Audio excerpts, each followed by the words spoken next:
اللهم صل على سيدنا محمد وعلى آل سيدنا محمد كما صليت على إبراهيم وعلى آل إبراهيم في العالمين إنك حميد مجيد.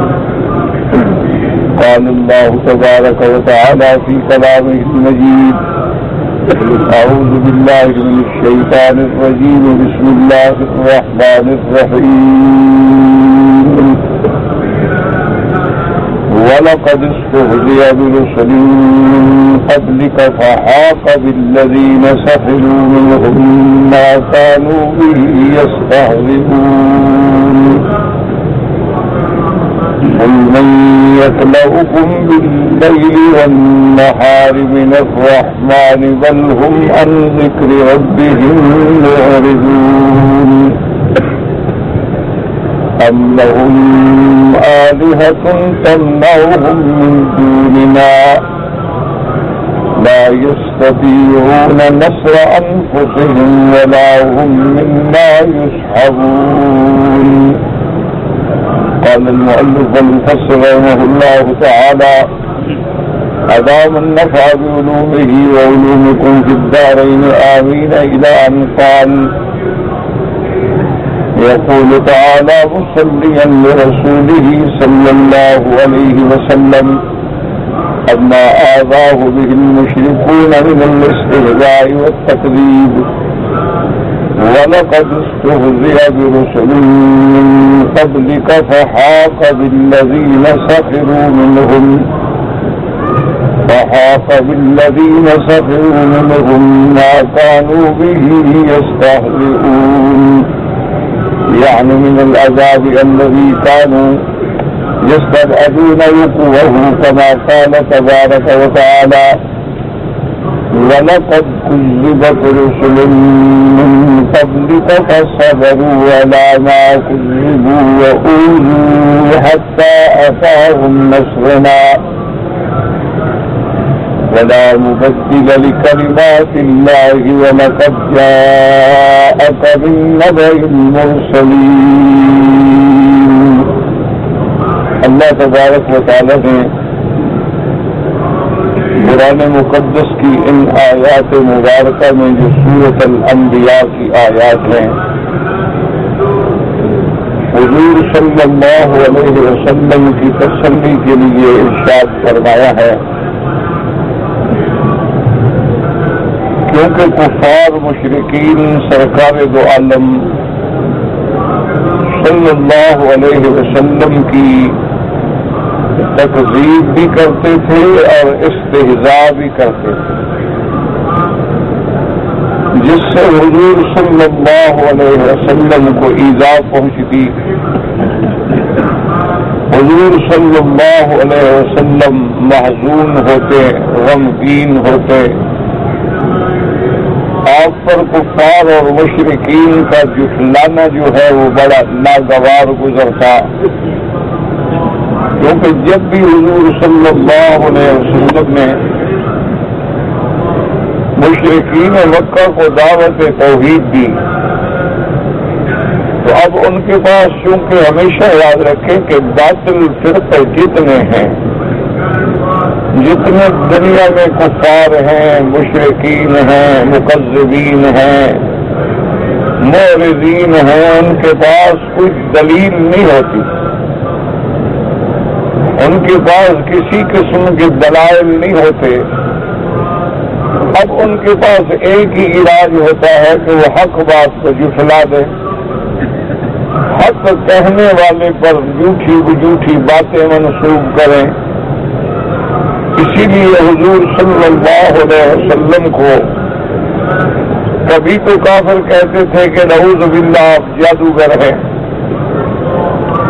اب اتنا بڑا الزام اللہ کے پیغمبر پہ لگانا، حالانکہ جادو جو ہے وہ تو سیکھنا بھی کفر ہے، جادو کا پڑھنا پڑھانا بھی کفر ہے، جادو پر عمل کرنا بھی کفر ہے، اور جادو جو ہے یہ اعمال شیطانی میں سے ہے.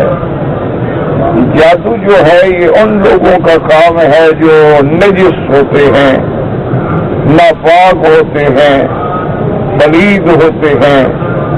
ہم انبیاء علیہم السلام اللہ کے رسول معصوم ہوتے ہیں، گناہوں سے بھی پاک ہوتے ہیں، ظاہری اور باطنی قسم کی غلاظتوں سے بھی پاک ہوتے ہیں، لیکن جب ایک پیغمبر کو نعوذ باللہ ثم نعوذ باللہ یہ کہا جائے کہ جادوگر ہے،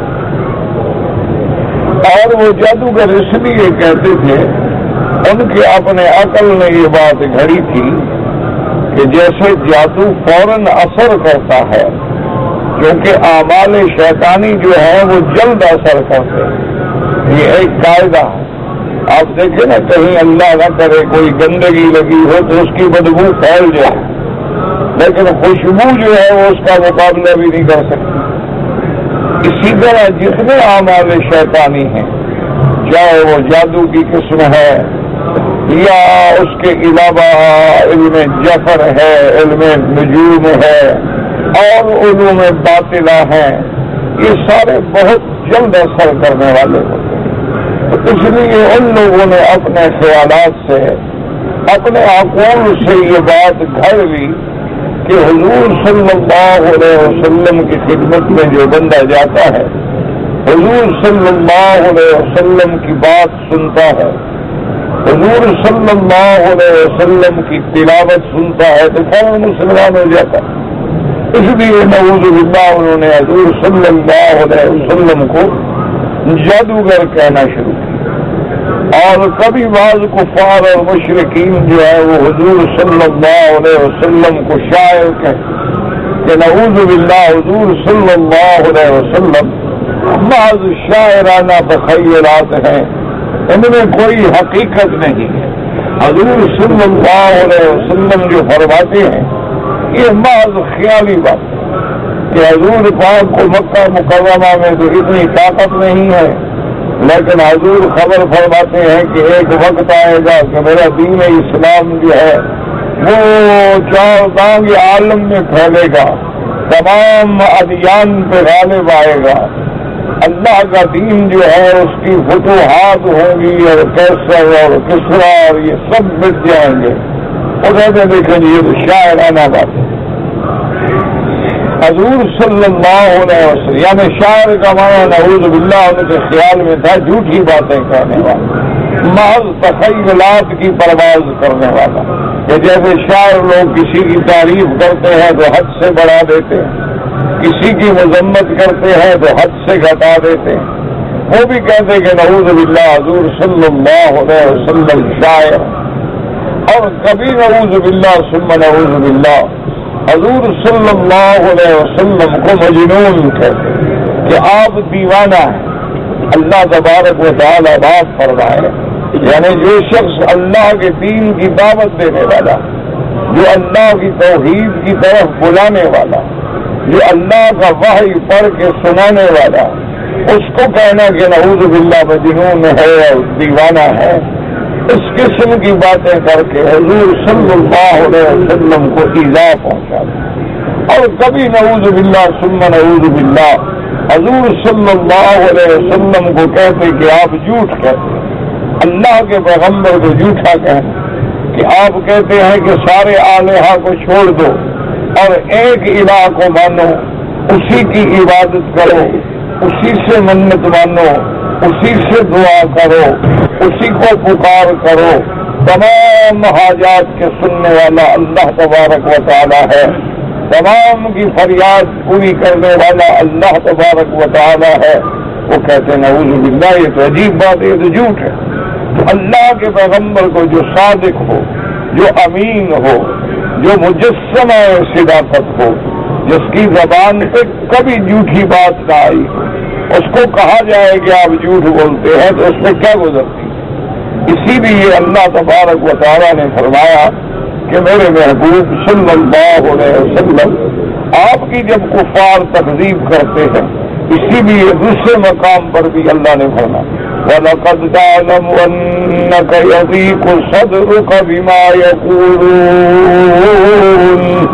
اللہ نے فرمایا تحقیق ہم جانتے ہیں کافروں کی باتوں سے آپ کا دل تنگ ہوتا ہے، وہ جو باتیں کرتے ہیں، وہ جو افترا کرتے ہیں، آپ پہ الزام لگاتے ہیں، لیکن اللہ نے فرمایا وَسَبِّحْ بِحَمْدِ رَبِّكَ، آپ ان کا کوئی جواب نہ دیں، آپ اللہ تبارک و تعالیٰ کی تسبیح میں مشغول ہو جائیں، اللہ تبارک و تعالیٰ کے حمد میں مشغول ہو جائیں، آپ اللہ تبارک و تعالیٰ کی عبادت میں مشغول ہو جائیں، کیونکہ ان جاہلوں کا کیا جواب ہے؟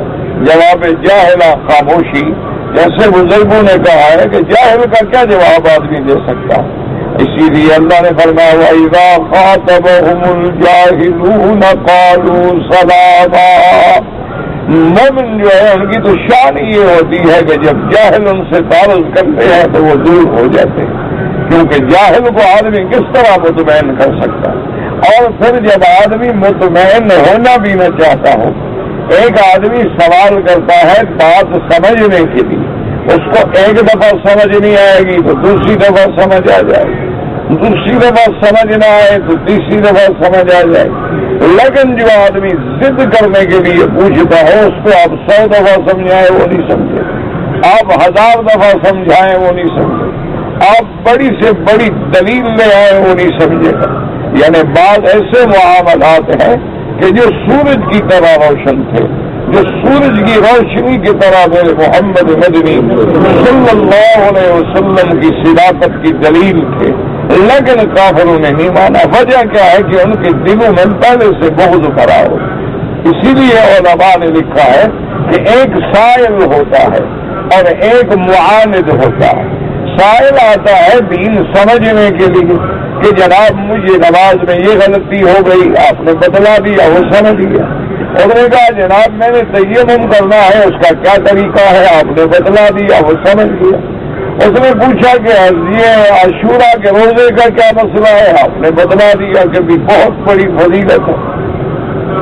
حضور صلی اللہ علیہ وسلم نے فرمایا کہ رمضان المبارک کے مہینے کے بعد اگر کسی مہینے کے روزے کی افضلیت ہے تو یہ محرم الحرام کے مہینے کی افضلیت، اور پھر ان محرم الحرام کے مہینے میں بھی سب سے بڑی فضیلت جو ہے وہ یوم عاشوراء کے روزے کی۔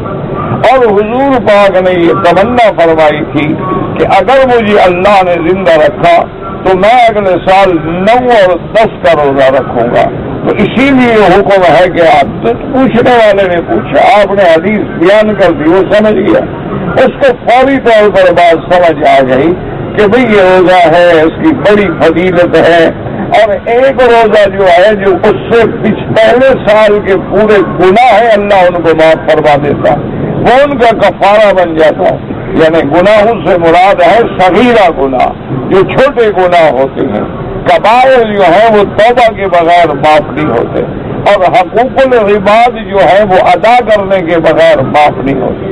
یہ نہیں ہوتا کہ حقوق العباد ہے وہ حج کرنے سے معاف ہو جائے، حقوق العباد ہے وہ یوم عاشوراء کا روزہ رکھنے سے معاف ہو جائے، وہ کبھی معاف نہیں ہوتے جب تک کہ بندہ حق ادا نہ کرے۔ اور اگر اسی طرح کبائر گناہ ہیں، بڑے بڑے گناہ ہیں، جیسے نعوذ باللہ چوری ہے، زنا ہے، ڈاکہ ہے، قتل ہے، شراب ہے، محرمات ہے، وہ بھی بغیر توبہ کے معاف نہیں ہوتے۔ البتہ جو صغائر ہیں وہ جو ہے حسنات سے مٹ جاتے ہیں، وہ نیکیوں سے مٹ جاتے ہیں، وہ عمر سے مٹ جاتے ہیں، وہ روزے سے مٹ جاتے ہیں۔ تو اب ایک آدمی نے مسئلہ پوچھا، وہ سائل ہے، اور آپ نے وضاحت کی، وہ الحمدللہ فوراً مطمئن ہو جائے گا اور اس کی تسلی ہو جائے گی۔ جیسے بڑے بڑے صحابہ کرام رضوان اللہ علیہم اجمعین حضور صلی اللہ علیہ وسلم کی خدمت میں آتے، آ کر آپ سے سوال کرتے، حضور صلی اللہ علیہ وسلم جواب دیتے، صحابہ مطمئن ہوتے۔ لیکن ایک معاند ہوتا ہے، معاند کا معنی ہی ضد اور اناد ہے، معاند کا معنی ہی فساد ہے۔ وہ سوال کو کبھی جواب کو کبھی سننا نہیں چاہتا، جواب کو کبھی سمجھنا نہیں چاہتا، وہ جواب کے بعد ایک اور سوال پیدا کرے گا، ایک اور سوال پیدا کرے گا، اس کا مقصد ہی فساد ہے، کیونکہ اس کا مقصد اطمینان نہیں ہوتا، اس کا مقصد جو ہے افہام و تفہیم نہیں ہوتی۔ تو اس لیے حضور صلی اللہ علیہ وآلہ آلہ و اصحابہ وسلم تسلیما کثیرا کثیرا کے سامنے بعض کافر آتے کبھی آپ کو شاعر کہہ دیتے، کبھی آپ کو ساحر کہہ دیتے، کبھی آپ کو دیوانہ کہہ دیتے، کبھی نعوذ باللہ مفتری کہہ دیتے کہ قرآن اللہ کا نبی خود بناتا ہے، یہ اللہ کا وحی نہیں ہے، نہ آپ پہ جبریل علیہ السلام وحی لے کے آتے ہیں، بلکہ قرآن اللہ کا پیغمبر خود بناتے ہیں اور ہمیں سنا دیتے۔ اور کبھی کہہ دیتے کہ نہیں بھائی یہ قرآن جو ہے دراصل پرانے زمانے کے قصے ہیں، پرانے وقتوں کی کہانیاں ہیں، اور حضور صلی اللہ علیہ وسلم ایک آدمی سے سیکھنے کے بعد ہمیں سنا دیتے ہیں۔ تو وجہ کیا تھی کہ دلوں کے اندر اناد تھا، ورنہ جن کے دلوں کے اندر ہدایت کی طرف ہوتی ہے، انسان تو بڑی چیز ہے۔ آپ قرآن کھول کے دیکھیں کہ میرے محبوب رحمت دو عالم سیدنا محمد رسول اللہ مکے اور طائف کے درمیان میں آپ ایک مقام پہ کھڑے ہیں، آپ تلاوت فرما رہے ہیں، اللہ کا قرآن پڑھ رہے ہیں، جنوں کی ایک جماعت گزرتی ہے، اور وہ جب حضور کی زبان مبارک سے اللہ کا قرآن سنتی ہے تو ایک دوسرے کو کہتے ہیں چپ کرو چپ کرو، بڑے ادب سے قرآن سنو، یہ کیا پڑھ رہا۔ اور جب حضور صلی اللہ علیہ وسلم نے قرآن ختم فرمایا وہ سب کے سب اسلام لے آتے ہیں، اور اسی وقت دین کے دائی بن جاتے ہیں، دین کے مبلغ بن جاتے ہیں، اور اپنی قوم کو بھی اللہ کے دین کی طرف بلا رہے ہیں، جن نے ایک دفعہ قرآن سنا، لیکن سب کہہ رہے ہیں قالوا یا قومنا انا سمعنا کتابا انزل من بعد موسیٰ یہدی الی الحق والی طریق مستقیم۔ اے ہماری قوم، آج ہم نے ایسی کتاب سنی ہے جو موسیٰ علیہ السلام کے بعد اس پیغمبر پہ نازل ہوئی ہے، یعنی ان لوگوں نے موسیٰ علیہ السلام کی تورات بھی سنی تھی، ان کو اندازہ تھا کہ یہ اللہ کا کلام ہے، فوراً مسلمان ہو گئے، اور صرف مسلمان نہیں ہو گئے بلکہ اسلام کی دائی بن گئے، اسلام کی طرف دعوت دینے والے بن گئے، دنیا کو جہنم سے ڈرانے والے بن گئے، جنت کی بشارتیں دینے والے بن گئے۔ یہ جنات ہے جو انسانوں سے بہت نیچے درجے کی قوم ہے، اور کئی بڑے بڑے انسان آئے جنہوں نے حضور صلی اللہ علیہ وسلم سے صرف قرآن سنا، آپ سے کلام سنا ہے، تلاوت سنی ہے۔ اچھا، بعض لوگوں نے تو حضور نماز میں پڑھ رہے ہیں ویسے باہر کھڑا ہے، وہ مسجد سے بھی باہر کھڑا ہے کافر ہے، وہ قرآن سننا بھی نہیں چاہتا، حضور کو ملنے آیا ہے، لیکن حضور نماز میں قرآن پڑھ رہے ہیں۔ جب حضور فارغ ہوئے تو اس نے کہا یا رسول اللہ مجھے کلمہ پڑھا دو، فوراً اللہ کا قرآن جو تھا وہ سینے میں اتر گیا، اس لیے کہ وہ قرآن سننا چاہتا تھا، اس لیے کہ وہ سمجھنا چاہتا تھا، وہ اللہ کے پیغمبر کی بات کو سمجھنے کے لیے آیا تھا۔ اس لیے آج بھی اگر آپ حق بات سمجھنا چاہیں تو اس کے لیے کوئی مشکل پیش نہیں آتی ہے، لیکن اگر ایک آدمی سمجھنا ہی نہ چاہے، عناد کرنا چاہے، تو اس کا کیا علاج ہے؟ اس لیے حضور صلی اللہ علیہ وآلہ وصحبہ وسلم، اسی لیے صحیح حدیثوں میں یہ واقعہ موجود ہے کہ میرے محبوب کے دشمن جو تھے قریش مکہ، بڑے بڑے جو سردار تھے، ان کا دار الندوہ تھا، یعنی ایک بیٹھنے کی مجلس کی جگہ تھی، اسی حرم کے اندر تھی، باب الفتح کے قریب، اور وہ جناب وہاں اکٹھے ہوئے، اس میں بڑے بڑے لوگ تھے، عتبہ، عتیبہ، شیبہ اور ولید بن المغیرہ، ابی جہل، یہ سارے بڑے بڑے، انہوں نے آپس میں بیٹھ کے مشورہ کیا، انہوں نے کہا کہ بھئی ہمارا جو معاملہ ہے وہ صحیح نہیں چل رہا، کبھی ہم کہتے ہیں کہ آپ ساحر ہیں، کوئی کہتا ہے شاعر ہیں، کوئی کہتا ہے مجنون ہیں، تو مختلف باتیں جو ہیں جب لوگ باہر سے آئیں گے، آپ کچھ کہیں گے، یہ کچھ کہے گا، یہ کچھ کہے گا، تو کون ہماری بات مانے؟ اس لیے ہم سارے مجلس میں اتحاد کر کے ایک فیصلہ کریں کہ حضور پاک کو کیا کہنا ہے۔ یعنی باطل اپنا پروگرام بنا رہا ہے کہ اب کون سا ایسا الزام لگائے اور اسی پہ سارے جم جائے، ہر آدمی وہی بات کرے۔ ولید بن المغیرہ جو تھا وہ عمر میں بھی بڑا تھا اور دولت میں بھی بڑا تھا۔ اس نے تمام سرداروں سے کہا کہ دیکھو بات سنو، جلد بازی میں ہم فیصلہ نہ کریں،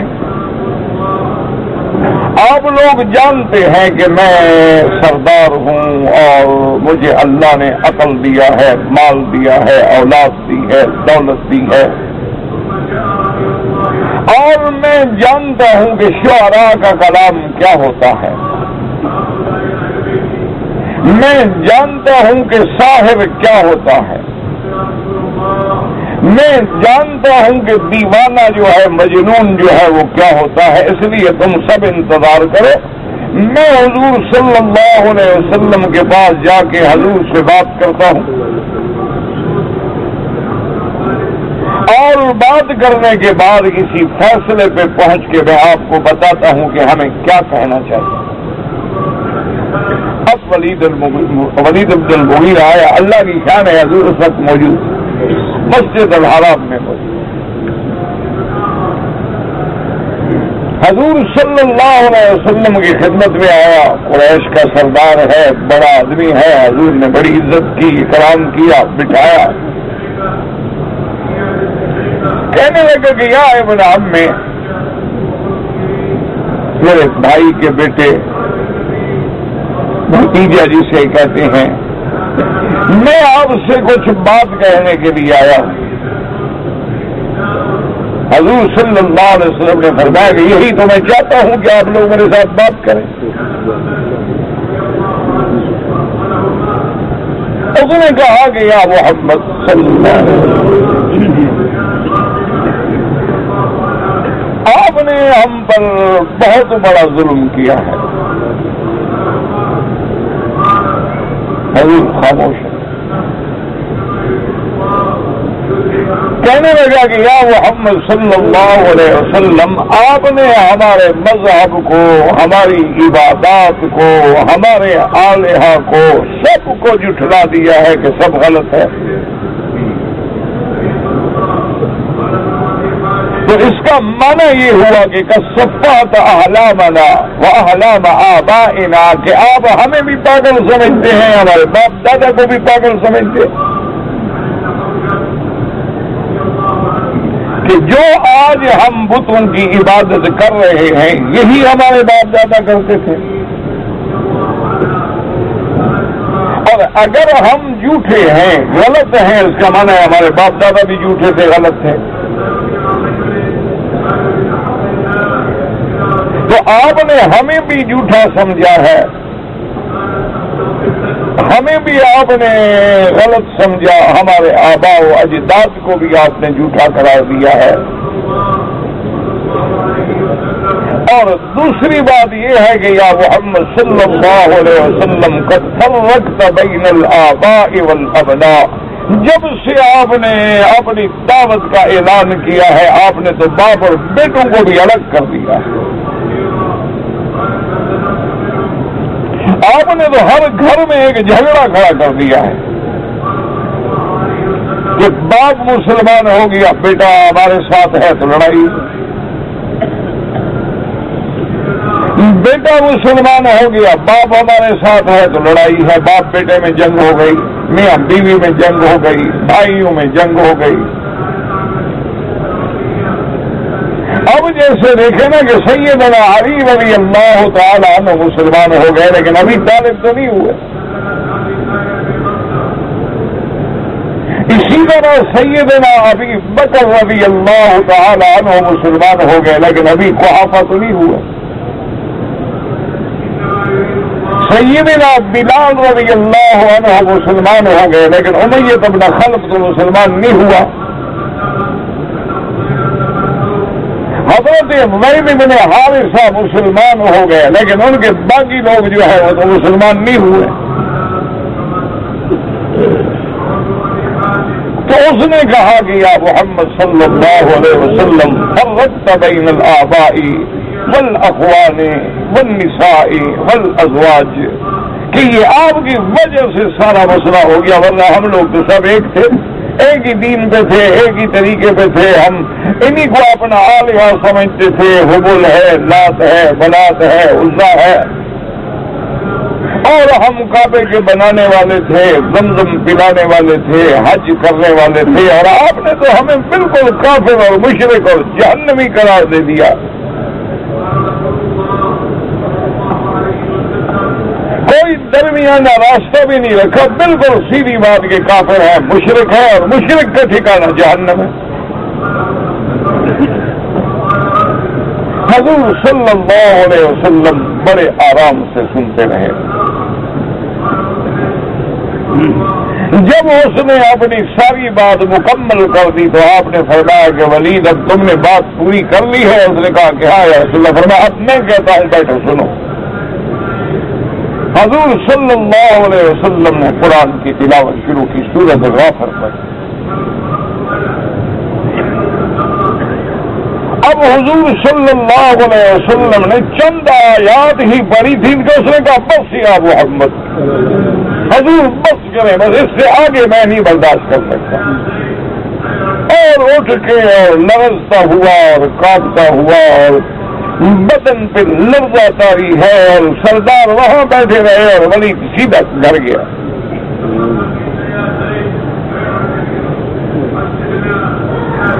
اب سارے انتظار کر رہے ہیں کہ اس نے آ کے فیصلہ کرنا ہے، ہمیں بتلانا ہے، اور ولی تو آیا ہی نہیں۔ انہوں نے پتا کیا، انہوں نے کہا ولی تو گھر گیا۔ ابھی جہل کہنے لگا ہاں معلوم ہوتا ہے کہ اس پر بھی محمد مدنی کا جادو چل گیا۔ اب ولید بھی ہمارے ہاتھ سے گیا، لیکن میں اس کی ایک کمزوری جانتا ہوں، دکھتی ہوئی رگ جانتا ہوں، میں جا کے اس کو منع کرتا ہوں۔ سب کو لے کے آیا ولید کے پاس، کہنے لگا کہ ہم انتظار کر رہے ہیں، تم ادھر چلے۔ دیکھو بات سنو، میں نے آج اپنے قانون سے سامنے بیٹھ کے اللہ کے نبی سے جو قرآن پڑھتے ہیں، جو کتاب پڑھتے ہیں سنی ہے، اور میں اللہ کی قسم کھا کے کہتا ہوں کہ وہ اللہ کا کلام ہے، وہ کسی شاعر کا کلام نہیں۔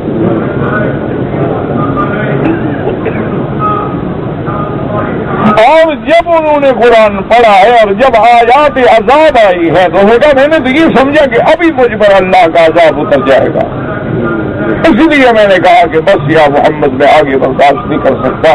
کہنے لگا بات سنو، نہ وہ شاعر ہے، نہ وہ مجنون ہے، نہ وہ جادوگر ہے، وہ جو کہتا ہے سچ کہتا ہے، اور جو پڑھتا ہے وہ اللہ کا کلام ہے۔ اب ابو جہل کو یقین تھا کہ ولید جا رہا، انہوں نے کہا کہ نہیں معلوم یہ ہوتا ہے کہ تمہیں بھی دیکھو اتنا دولت ہے، پھر بھی تم لالچ میں پڑ گئے ہو معلوم۔ انہوں نے کہا کہ نہیں لالچ کی بات تو نہیں ہے، میں مسلمان تو نہیں ہوں، تو ضد میں آ گیا۔ لیکن دشمن نے بھی اعتراف کیا کہ اللہ کا کلام ہے، اللہ کا قرآن ہے، نہ سحر ہے، نہ شعر ہے، نہ جادو ہے، نہ یہ کسی کاہن کا کلام ہے، نہ کسی منجم کا کلام ہے، یہ تو اللہ کا کلام ہے، اور سیدھا دل میں اترتا۔ اس کے باوجود بھی کہنے لگا کہ اچھا ٹھیک ہے، اور نہ کہو، بس یہی کہو کہ وہ جادوگر ہے، کہ جادو بھی تو اثر کرتا ہے اور آپ کی بات بھی اثر کرتی ہے، اور یہی جھوٹ ہمارا چلے گا اور کوئی نہیں چل سکتا۔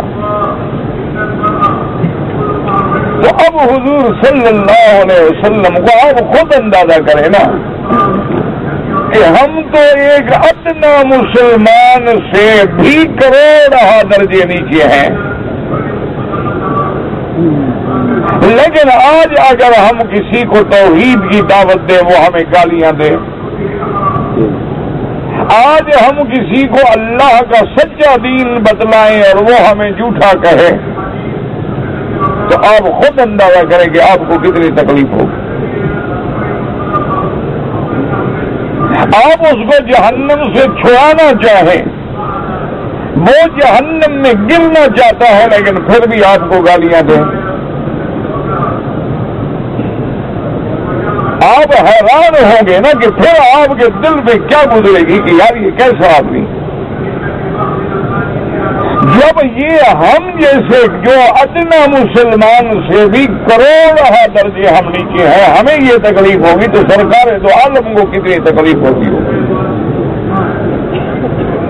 اسی لیے حضور فرماتے ہیں انی اوذیت فی سبیل اللہ ما لم یؤذن فیہ قبلی قط.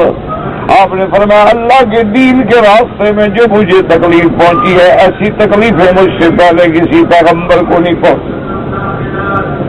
تکلیف وہ نہیں ہوتی جو صرف جسمانی ہو، اصل تکلیف تو روحانی ہوتی ہے نا کہ سچے کو جھوٹا کہو،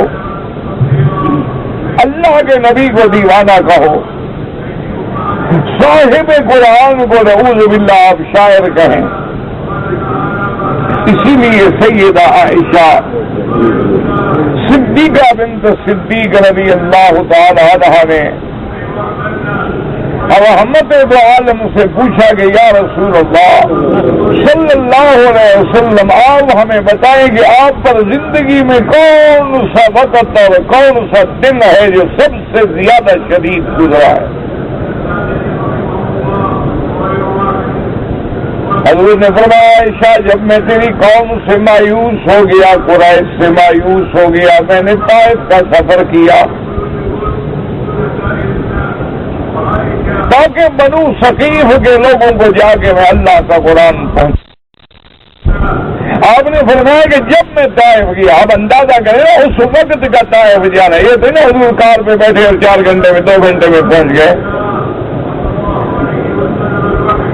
نہ سڑکیں ہیں، نہ راستے ہیں، پہاڑ ہیں، خاردار پتھر ہیں.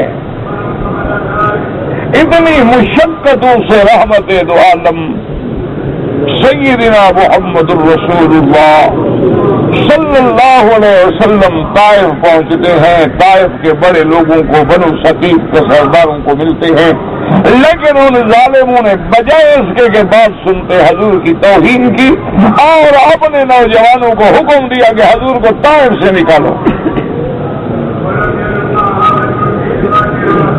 اب آپ خود اندازہ کریں کہ اس وقت سرکار دو عالم سے کیا گزری ہو.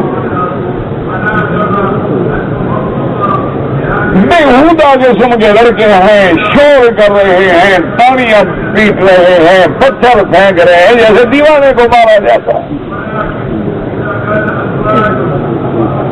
اور اتنے پتھر حضور پاک کے بدن مبارک میں لگ رہے ہیں کہ بدن سے خون بہ رہا ہے. اور حضور صلی اللہ علیہ وسلم کے پاؤں خون میں لت پت ہو گئے ہیں. اسی تکلیف کے عالم میں حضور واپس آئے، راستے میں ایک جگہ بیٹھ کے تھوڑا آرام کیا. حضور نے فرمایا کہ عائشہ وہ دن میرے لیے اتنی سخت تھا کہ ایسا دن پھر کبھی نہیں گزرا کہ مکے والوں سے مایوس ہو کے میں طائف پہنچا اور طائف والوں نے یہ کیا. تو اس لیے حضور پاک صلی اللہ علیہ وسلم کو ایذا پہنچائی گئی. اب جس نے بھی حضور کا کلمہ پڑھا اس کو ایذا پہنچائی گئی. حضرت ابو بکر ایک بہت بڑے آدمی ہیں، سیدنا ابی بکر بہت بڑے تاجر ہیں، بہت بڑے آدمی ہیں، بڑے خاندان کے بندے ہیں، مکے میں ان کا بہت بڑا مقام ہے. لیکن جب اسلام لے آئے اسی اللہ کے کعبے میں کافروں نے اتنا مارا کہ بے ہوش ہو کے گر گئے.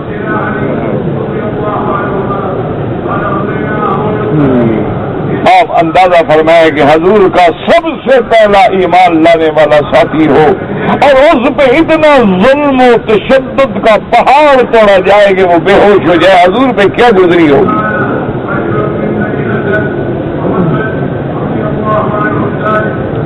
حضور صلی اللہ علیہ وسلم پہ آل یاسر ایمان لائے. جو ایمان لایا اسے اتنا ستایا گیا، اتنا رنج پہنچایا گیا، لیکن جب بھی حضور گزرتے دیکھ کے کچھ مقابلہ نہیں کر سکتے۔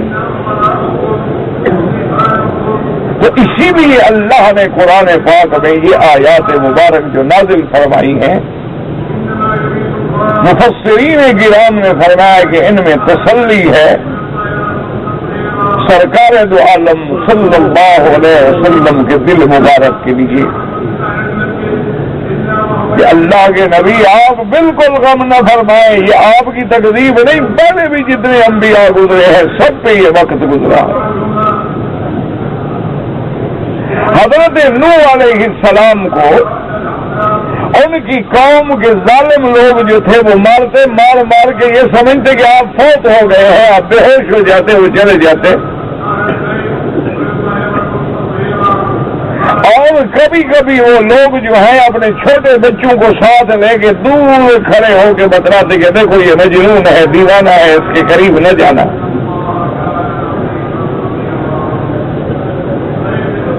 اور ایک دن کی تکلیف نہیں ہے، ایک سال کی نہیں، 950 سال ان تکلیفوں کا مقابلہ کیا۔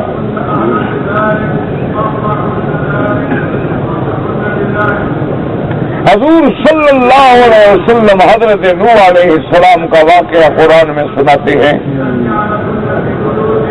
اسی طرح آپ قرآن پاک میں دیکھیں کہ سیدنا ابراہیم علیہ السلام پہ کون سی آزمائش ہے جو نہیں آئی۔ اسی طرح آپ دیکھیں کہ حضرت زکریا علیہ السلام پہ کون سا امتحان ہے جو نہیں گزرا۔ اس لیے اللہ تبارک و تعالی نے قرآن پاک میں یہ آیات مبارک اتار کے حضور صلی اللہ علیہ وسلم کو تسلی دی کہ میرا محبوب آپ صبر کریں، آپ بالکل حوصلہ رکھیں، آپ اپنی دعوت پہ قائم رہیں، استقامت سے جمے رہیں، یہ سنت الانبیاء ہے۔ میرے نام لیواؤں کو ہر دور میں تکلیفوں کا سامنا رہا ہے، ہر انبیاء کو تکلیفوں کا سامنا رہا ہے، ہر پیغمبر کی تکلیف ہوئی ہے، ہر پیغمبر کا استہزاء اڑایا گیا ہے، لیکن انہوں نے بھی صبر کیا اور آپ بھی صبر کریں۔ جیسے اللہ نے دوسرے قرآن کی آیت میں ارشاد فرمایا اصبر کما صبر اولو العزم من الرسل، کہ میرا مدنی آپ بھی صبر کریں جیسے آپ سے پہلے شان والے پیغمبروں نے صبر کیا ہے۔ اسی طرح اللہ تبارک و تعالیٰ نے حضور صلی اللہ علیہ وسلم کو فرمایا فاصبر علی ما یقولون، یہ کافر جو کہتے ہیں آپ صبر کریں، ان کا جواب نہ دیں۔ اس آیت میں بھی اللہ نے فرمایا وَلَقَدِ اسْتُهْزِئَ بِرُسُلٍ مِّن قَبْلِكَ، میرے محبوب آپ سے پہلے جتنے رسول گزرے ہیں ان سے بھی استہزاء ہوئی۔ فَحَاقَ بِالَّذِينَ سَخِرُوا مِنْهُمْ مَا كَانُوا بِهِ يَسْتَهْزِئُونَ، اللہ نے فرمایا پھر ان پہ عذاب اترا اللہ تبارک و تعالیٰ کی طرف سے۔ آپ قوم عاد پہ نظر ڈالیں، آپ قوم سمود پہ نظر ڈالیں، آپ قوم فرعون پہ نظر ڈالیں، ان کو استہزاء کے بدلے میں اللہ تبارک و تعالیٰ نے دنیا کے اندر عذاب سے پکڑ لیا ہے۔ اس لیے مفسر رحمۃ اللہ علیہ فرماتے ہیں یقول تعالیٰ مسلیاً، اللہ تبارک و تعالیٰ اپنے رسول کو تسلی دیتے ہوئے فرماتے ہیں اما آذاہ بہ المشرکون، آپ کو جو مشرکین نے عذاب پہنچائی، استہزاء کرتے تھے، جھٹلاتے تھے، وَلَقَدِ اسْتُهْزِئَ بِرُسُلٍ مِّن قَبْلِكَ فَحَاقَ بِالَّذِينَ سَخِرُوا مِنْهُمْ مَا كَانُوا بِهِ يَسْتَهْزِئُونَ، یعنی من العذاب الذي كانوا يستبعدون وقوعه، اللہ نے ان پہ عذاب اتارا اور وہ تو سمجھتے تھے کہ ہم پہ کیسے عذاب آ سکتا ہے، اس لیے مطالبہ کرتے تھے پیغمبروں سے کہ جس عذاب سے ہمیں ڈراتے ہو لے آؤ عذاب اگر تم سچے ہو۔ جب اللہ تبارک و تعالیٰ کا عذاب آیا تو پھر ان کے نام و نشان بھی مٹ گئے، ان کی نسلیں بھی مٹ گئیں، ان کے مقامات بھی مٹ گئے. اگر اللہ قرآن میں ذکر نہ فرماتے تو پتہ بھی نہ ہوتا کہ قوم عاد کون ہے, قوم سمود کون ہے, قوم لوط کون ہے. جیسے اللہ فرماتے ہیں وَلَقَدْ كُذِّبَتْ رُسُلٌ مِّن قَبْلِكَ, میرا مدنی آپ سے پہلے رسول تکذیب کیے گئے. فَصَبَرُوا عَلَىٰ مَا كُذِّبُوا وَأُوذُوا حَتَّىٰ أَتَاهُمْ نَصْرُنَا وَلَا مُبَدِّلَ لِكَلِمَاتِ اللَّهِ.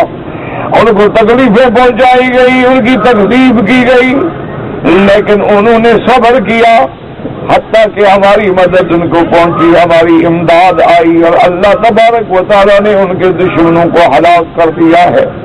موسیٰ علیہ السلام سے استہزاء کرنے والا, موسیٰ علیہ السلام کی تکذیب کرنے والا, موسیٰ علیہ السلام کو جھٹلانے والوں نے دنیا نے دیکھ لیا کہ اللہ نے کیسے فرعون کو اور اس کے لشکر کو ہلاک کر ڈالا دنیا میں. اللہ نے فرمایا وَلَا مُبَدِّلَ لِكَلِمَاتِ اللَّهِ, اللہ کے فیصلے کبھی نہیں بدلا کرتے. اور ہمارا فیصلہ ہے کہ ہم اپنے رسولوں کی مدد کریں گے, ہم اپنے انبیاء کی مدد کریں گے, ہم مستہزئین اور مکذبین کو سزائیں دیں گے. وَلَقَدْ جَاءَكَ مِن نَّبَإِ الْمُرْسَلِينَ, اور میرا مدنی آپ کو پہلے انبیاء کی خبریں پہنچی ہیں کہ ہم نے اپنے انبیاء کی کیسے مدد کی. ہم نے نوح علیہ السلام کی کیسے مدد کی, ہم نے ابراہیم علیہ السلام کی کیسے مدد کی. آپ کی بھی مدد کریں گے, آپ کو بھی غلبہ دیں گے, آپ کو بھی عزت دیں گے, آپ کے دین کو تمام ادیان پہ غالب کر دیں گے. ثم ذكر تعالى نعمته على عبيده في حفظه لهم بالليل والنهار وقلاته وإراسته لهم بعينه التي لا تنام. اب اس کے بعد اللہ تبارک و تعالیٰ اپنے بندوں پہ احسان جتلاتے ہیں کہ بندے میری نعمتوں کو یاد کرو کہ کون ذات ہے جو تمہاری دن اور رات میں حفاظت کرتی ہے. وہ کون ذات ہے جو سونے سے پاک, جو نیند سے پاک, جو تمام بندوں کی حفاظت فرمانے والے. قُلْ مَن يَكْلَؤُكُم بِاللَّيْلِ وَالنَّهَارِ, يَكْلَؤُكُم کا معنی حفاظت, من النہار اب النہار من الرحمن اے بدل الرحمن یعنی غیرہ, کون ہے جو تمہاری دن اور رات میں رحمان کے علاوہ, اللہ کے علاوہ کون ہے حفاظت کرنے والا. یعنی معنی یہ ہوتا ہے کہ اللہ کے سوا کوئی حفاظت کرنے والا نہیں ہے. جاریۃ لم تلبس المرققا ولم تذق من البقول الفسقا, اے لم تذق بدل البقول الفسق, یعنی اس کے بجائے اس نے کچھ نہیں چکھا ہے.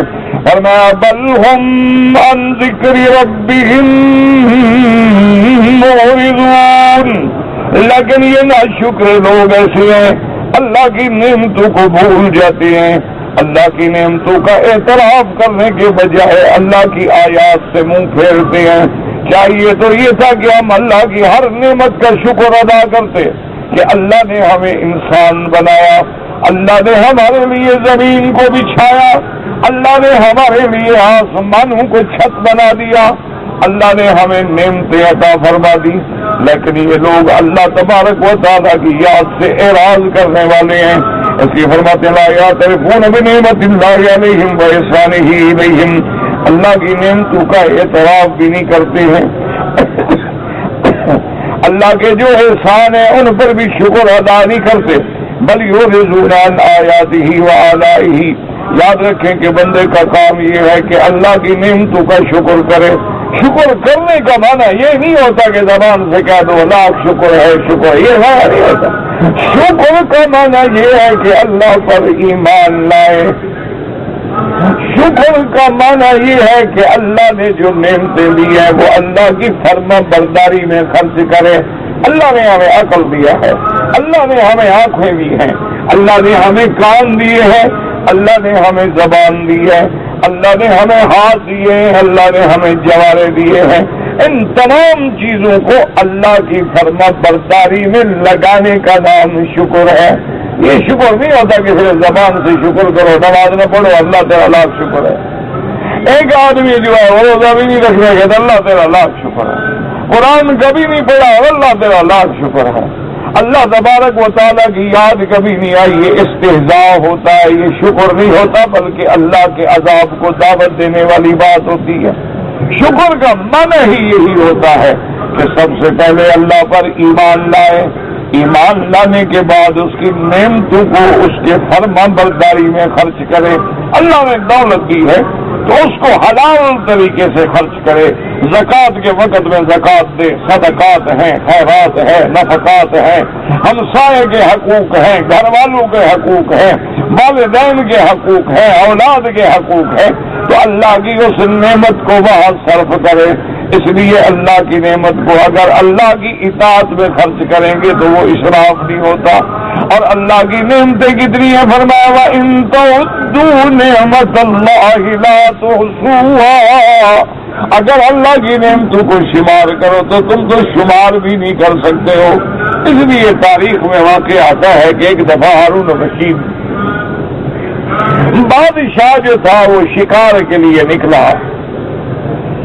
اتفاق کی بات ہے کہ شکار کھیلتے کھیلتے راستہ بھٹک گئے اور ایسے صحرا میں جا پھنسے کہ پانی کوئی نہیں ہے. اب پریشان ہو گئے، واپسی کا راستہ نہیں ملتا، پانی بھی نہیں ملتا. ہارون رشید ہیں، چند مصاحب ہیں، چند وزیر ہیں، مشیر ہیں، شکاری ہیں، گھوڑے دوڑا رہے ہیں، ڈھونڈ رہے ہیں، کوئی ٹھکانہ نظر نہیں آتا. بڑی مشکل سے صحرا میں کوئی خیمہ نظر آیا تو ہارون رشید نے گھوڑا دوڑایا، خیمے کی طرف پہنچا اور وہاں پہنچا دیکھا آدمی ہیں، بندے ہیں. انہوں نے کہا مجھے پیاس لگی ہے، زبان سوکھ کانٹا بن گئی ہے. اشارہ کیا کہ پانی لاؤ. انہوں نے بھی اندازہ لگا لیا، گھوڑے دیکھ کے، سواریاں دیکھ کے، ساتھی دیکھ کے کہ وہ بڑا آدمی ہے. وہ جلدی سے پانی کا ایک گلاس لائے تو بادشاہ ہارون رشید نے بے تابی سے گلاس پکڑا پینے کے لیے. لیکن آپ کا جو وزیر تھا، مشیر تھا، اس نے کہا ٹھہرے بادشاہ سلامت، جلدی نہ کریں. میں ایک سوال کرتا ہوں، اگر آج آپ سے اس ایک گلاس کے بدلے میں کوئی مانگے تو آپ کیا دیں گے؟ انہوں نے کہا یار اگر مجھ سے کوئی میری آدھی حکومت مانگے، آدھی سلطنت مانگے نا تو میں ایک گلاس کے بدلے دے دیتا ہوں. جان ہے تو سلطنت ہے نا، جب جان ہی نہ ہو تو پھر کیا فائدہ ہوگا. میں نے کہا جی اب آپ نوش فرمائیں.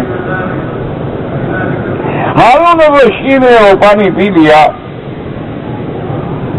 جب پانی پی لیا سب نے تو اب اسی وزیر نے پوچھا کہ بادشاہ سلامت اگر ناراض نہ ہوں تو ایک سوال کا جواب دے دیں. فرمایا پوچھو. کہا اب اگر یہ پانی اللہ ہمارے بدن میں بند کر دے اور وہ پیشاب کے ذریعے نہ نکلے تو پھر آپ کیا دیں گے؟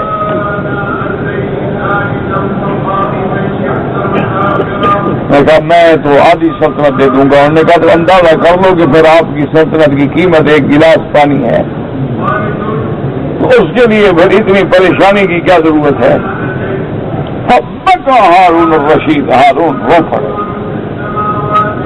اور کئی گھنٹے تک روتے روتے روتے روتے آپ پر غشی طاری ہو گئی کہ بات تو ٹھیک ہے کہ ہماری قیمت کیا ہے. دیکھو نا پانی کی قدر اس وقت ہوتی ہے جب نہ ملے، آنکھوں کی قدر اس وقت ہوتی ہے جب خدا نہ کرے بندہ اندھا ہو جائے، ٹانگوں کی قدر اس وقت ہوتی ہے جب آدمی لنگڑا ہو جائے. اب تو نعمت ہے تو قدر نہیں ہے. اسی لیے حکم ہے کہ سب سے پہلے اپنے سے نیچے پہ نظر ڈالو. اگر تم سائیکل پہ جا رہے ہو تو پیدل والے پہ نظر ڈالو، کار والے پہ نظر نہ ڈالو ورنہ نہ شکری کرو گے. اگر پیدل چل رہے ہو تو ان پہ نظر ڈالو جو بیچارے ویل چیئر پہ ہیں، ریڑیوں پہ ہیں، بیساکھیوں پہ ہیں، لکڑیوں پہ دھکے کھا رہے ہیں. جو زمین پہ گھسٹ رہے ہیں، ٹانگیں نہیں ہیں، دھڑ نہیں ہے پورے کا پورا، ان پہ جب نظر ڈالو گے تو پھر اللہ کا شکر کرو گے کہ یا اللہ شکر ہے تو نے مجھے انسان سالم تو بنا دیا۔ ان لوگوں سے پوچھو کہ جن کو اللہ اولاد دے لیکن اولاد جو ہے اللہ نہ کرے عیب دار ہو، اولاد ہے لیکن پاگل ہے، اولاد ہے نابینا ہے، اولاد ہے معذور ہے، اولاد ہے ہاتھ نہیں ہے۔ آپ نے دیکھا نہیں کبھی اولاد ہے لیکن 2 بچے جڑے ہوئے ہیں؟ اس لیے تاریخ میں ایک واقعہ آتا ہے کہ سابقہ دور میں بھی ایسے 2 بھائی تھے جو جڑے ہوئے تھے، پشت سے جڑی ہوئی۔ اب وہ کبھی کبھی جب تنگ آتا تو وہ کہتا کہ بھائی یار اس سے بھی کوئی بڑا عذاب ہوگا جس میں اللہ نے ہمیں مبتلا کیا ہے۔ ایک بھائی کہتا بابا توبہ کرو، اللہ سے معافی مانگو، اللہ کے بڑے عذاب ہے۔ وہ کہتے یار اس سے بڑا عذاب کیا ہوگا کہ ہم 2 جڑے ہوئے ہیں، حمام میں جانا ہے تو دونوں جا رہے ہیں۔ اب اگر ہم نے کھانا ہے تو اگر ایک کھائے تو دوسرا کدھر جائے؟ سونا چاہتا ہے کہ نہیں سونا چاہتا، وہ کیا کرے؟ اس سے بڑا عذاب کیا ہوگا؟ تو ایک نہ شکری کرتا تھا اور ایک جو ہے وہ کہتا بابا اللہ کا شکر کرو، اسی حال میں بھی شکر کرو، اس حال میں بھی اللہ کا شکر کرو کہ یہ بھی اللہ کی رحمت ہے، اس سے بھی اللہ کسی بڑے عذاب میں مبتلا نہ کر دے۔ ہو گیا یار تم پاگل ہو، اس سے بڑا عذاب بلا اور کیا ہوگا؟ تو نتیجہ یہ نکلا کہ کچھ دنوں کے بعد وہ جو شکر کرنے والا تھا وہ مر گیا، اور جو نہ شکرا تھا وہ زندہ رہا۔ اب موسیٰ بھائی کی لاش اٹھا کے کر رہا ہے۔ اب کہ یار پہلے بول تو لیتے تھے نا ایک دوسرے سے، اب یہ تو اس سے بھی بڑا عذاب ہے۔ اب مردہ ہے، بدبو ہے، لیکن میں اس کو پھینک بھی نہیں سکتا، بھاگ بھی نہیں سکتا، چھوڑ بھی نہیں سکتا۔ تو اس لیے علماء نے لکھا ہے کہ اللہ کی نعمتوں کا ہر حال میں شکر کیا کرو۔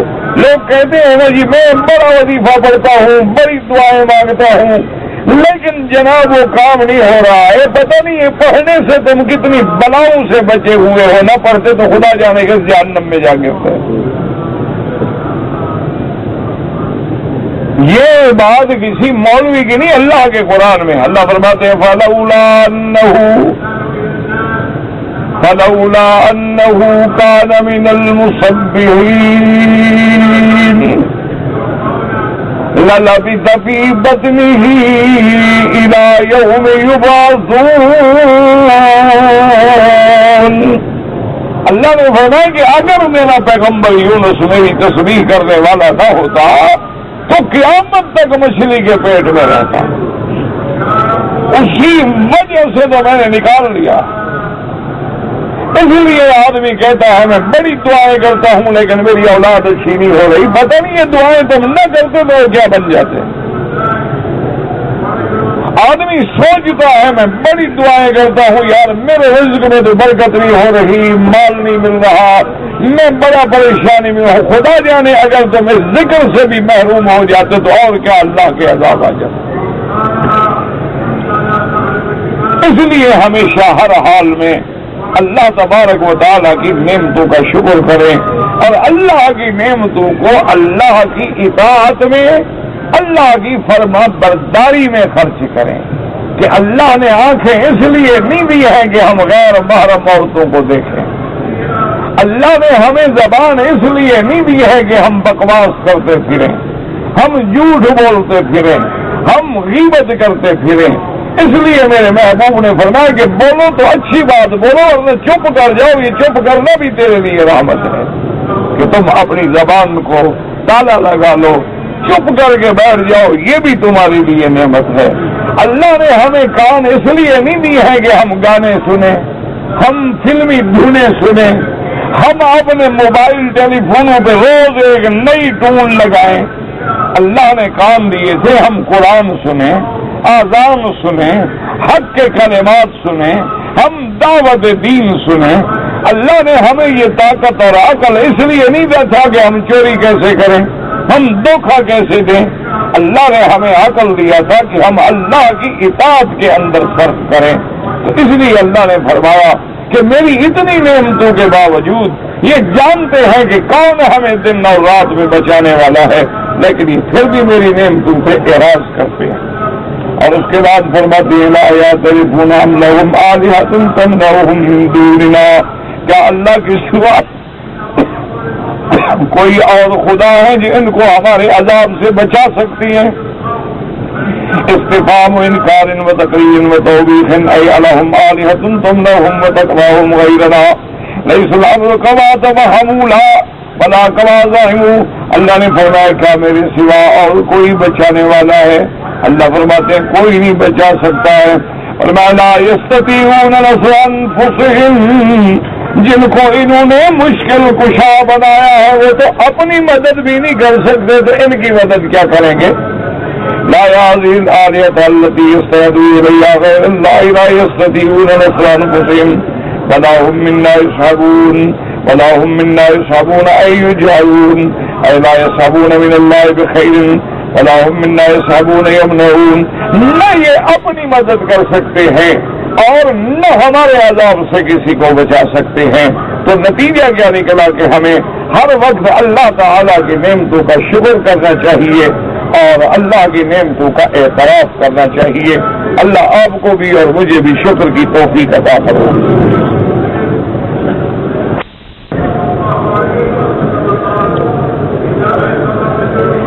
ایک آدمی ہے وہ کسی دوا خانے پہ ملازم ہے، وہ ڈاکٹر نہیں ہے، وہ بعض دوائی الگ اپنے گھر میں رکھ کے بیچتا ہے۔ میرا بھائی بات سنیں، ایک بات کو سمجھیں، اگر وہ دوائی ایسی نہیں ہے جو کسی بندے کی نقصان کا ذریعہ بنے اور وہ دوائی اپنے اس دوا خانے سے بھی نہیں چراتا ہے، وہ اپنے پیسوں سے دوائی منگوا کے پھر بیچتا ہے اور اس میں ضرر اور خطر کوئی نہیں ہے، تو وہ تو آمدنی حرام نہیں ہے۔ ہاں اگر وہ اپنے دواخانے سے چراتا ہے تو پھر حرام ہے کہ مالک کی اجازت کے بغیر وہ کیسے چراتا ہے۔ ہاں اگر وہ دوائی ایسی ہے کہ جس کو اس ملک میں منع کیا ہوا ہے اور وہ پھر بیچتا ہے تو پھر بھی حرام ہے۔ اگر ایسی چیز نہیں ہے تو کئی چیزیں ایسی ہیں جو بندے اپنے گھروں میں بیچتے ہیں۔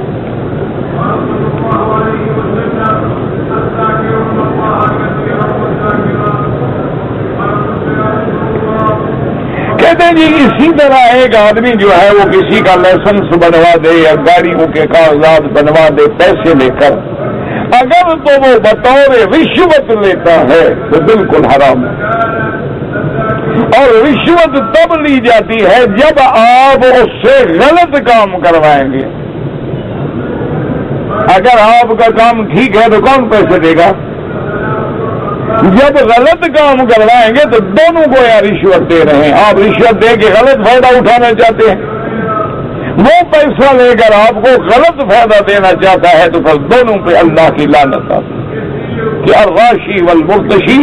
حضور نے فرمایا رشوت لینے والا ہو یا دینے والا ہو، ان دونوں پہ اللہ کی لعنت ہو۔ اچھا ایک یہ ہوتا ہے کہ بعض لوگوں نے مثلاً اپنے دفاتر کھولے ہیں، اپنے بندے رکھے ہوئے ہیں، آپ ان کو اپنی فائل دیتے ہیں، وہ جا کے نمٹاتے ہیں، اس کے بدلے میں وہ پیسہ بھی لیتے ہیں، تو وہ تو ان کا حق ہے کہ ان نے دفتر رکھا ہے، ملازم رکھے ہیں، ان کو تنخواہیں دیتے ہیں، اور پھر تمہارا وقت بچتا ہے، تمہیں دفتروں کے دھکے نہیں کھانے پڑتے، وہ تمہیں کام کرا کے گھر دیتے ہیں، وہ کہتے ہیں جی ہم اپنی یہ خدمات لیں گے، تو وہ چیز الگ ہے۔ غلط کام کے لیے رشوت دینا اور لینا جو ہے دونوں پہ اللہ کی لعنت۔ اچھا ایک بات یہ ہوتی ہے کہ میرا کام تو بالکل صحیح ہے لیکن افسر ایسا ظالم ہے کہ وہ رشوت کے بغیر نہیں کرتا. اب میں مجبور ہو کے رشوت دے رہا ہوں تو اب لینے والے پر لعنت ہے, دینے والے پر لعنت نہیں. راشی والمرتشی دونوں پہ اس وقت لعنت ہوتی ہے کہ تم بھی غلط کام کرانا چاہتے ہو اور وہ بھی غلط کام کر کے تمہیں فائدہ پہنچانا چاہتا ہے اور پیسے لے رہا ہے, تو اب دونوں گناہ کے برابر ہیں.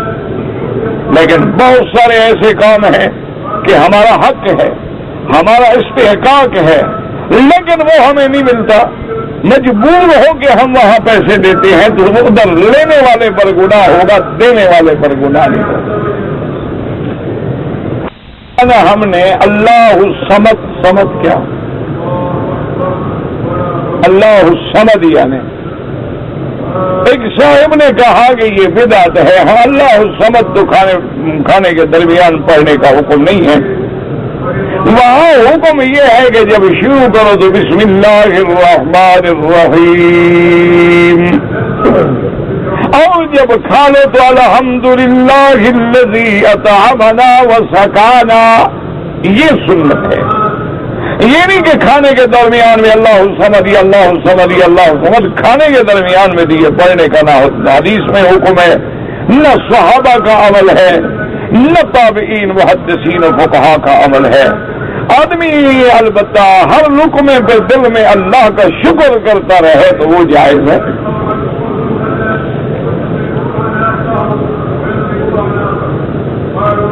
طواف الوداع جو ہے اس کا افضل ترین طریقہ یہ ہے جو حدیث مبارک کے الفاظ سے سمجھ آتا ہے کہ ان یکون آخر العہد بالبیت الطواف, کہ سارے کام نمٹا کے سامان باندھ کے ہر چیز کر کے اب آئے اللہ کے کعبے میں طواف کریں اور توکل اللہ چلے جائیں. یعنی آپ کا گویا آخری کام جو ہے وہ طواف الوداع ہے کہ اب سب سے آخر میں آ کر آپ نے اللہ کے گھر کا طواف کیا, اور طواف الوداع جو ہے وہ اسی طرح ہے جس طرح باقی طواف ہے, کوئی اس میں فرق نہیں ہے.